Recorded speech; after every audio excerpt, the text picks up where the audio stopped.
കൊച്ചിയിൽ പിടിച്ചെടുത്ത air ഹോണുകൾ road roller ഉപയോഗിച്ച് നശിപ്പിച്ചു. ഗതാഗത മന്ത്രി കെ.ബി. ഗണേഷ് കുമാറിന്റെ നിർദ്ദേശപ്രകാരമാണ് MVDയുടെ നടപടി. വിപിൻ സി വിജയൻ തയ്യാറാക്കിയ റിപ്പോർട്ടിലേക്ക്. എയർ ഹോണുകൾ നശിപ്പിക്കുന്ന നടപടി അത് എറണാകുളം ജില്ലയിൽ ഇതാ രണ്ടാം തവണ നടന്നിരിക്കുകയാണ്. അതിനുശേഷം ആ നശിപ്പിച്ച എയർ ഹോണുകൾ ഇപ്പോൾ ഇവിടെ നിന്നും മാറ്റുന്നു. അത് ഇവിടുത്തെ ജീവനക്കാർ ഉൾപ്പെടെയുള്ളവർ മാറ്റുന്നതിൻ്റെ ദൃശ്യങ്ങളാണ് ഈ കാണുന്നത്.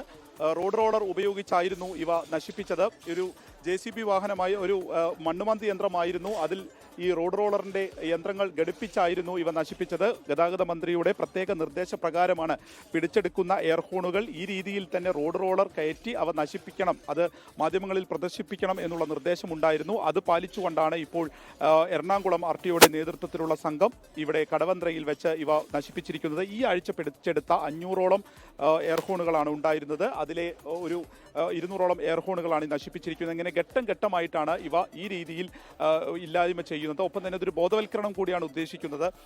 റോഡിലേക്ക് ഈ എയർ ഹോണുകളുമായിട്ട് ഇറങ്ങുന്നവർ അതൊരു ജാഗ്രത പാലിക്കണം, കൃത്യമായിട്ടുള്ള നടപടി അതുമായി ബന്ധപ്പെട്ടിട്ടുണ്ടാകും.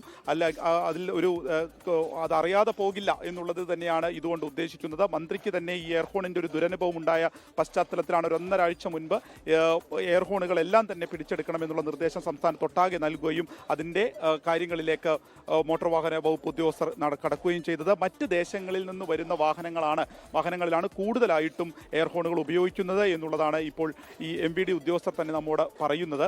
കാരണം കേരളത്തിൽ അത് അത്ര ഉപയോഗിക്കുന്നില്ലെങ്കിൽ പോലും മറ്റ് ദേശങ്ങളിൽ നിന്ന് വരുന്ന ലോറികൾ, ബസ്സുകളിലുമൊക്കെ എയർ ഹോണുകളുണ്ട്. അവ പിടിച്ചെടുക്കുന്ന നടപടികൾ ഇനി വരും ദിവസങ്ങളിലും തുടരും എന്നുള്ളത് കൂടി വ്യക്തമാക്കുകയാണ്. അതിലെ ഇപ്പോൾ 2 തവണ നശിപ്പിച്ചിരിക്കുന്നു. ഈ ആഴ്ചയും പിടിച്ചെടുക്കുന്നവ ഇനി അടുത്ത ആഴ്ച നശിപ്പിക്കും. ഈ രീതിയിലാണ് അതിനെ ഒരു ക്രമീകരിച്ചിരിക്കുന്നത്. ആ നടപടികൾ പുരോഗമിക്കുകയും ചെയ്തിരിക്കുകയാണ്. ലോകത്തെവിടെയായാലും ഏത് സമയത്തും 24 വാർത്തകളും ഓഗ്മെന്റഡ് റിയാലിറ്റി പാക്കേജുകളും എക്സ്പ്ലെയിനറുകളും വിശദമായി കാണാൻ ഞങ്ങളുടെ YouTube ചാനൽ നിങ്ങൾക്ക് സബ്സ്ക്രൈബ് ചെയ്യാം.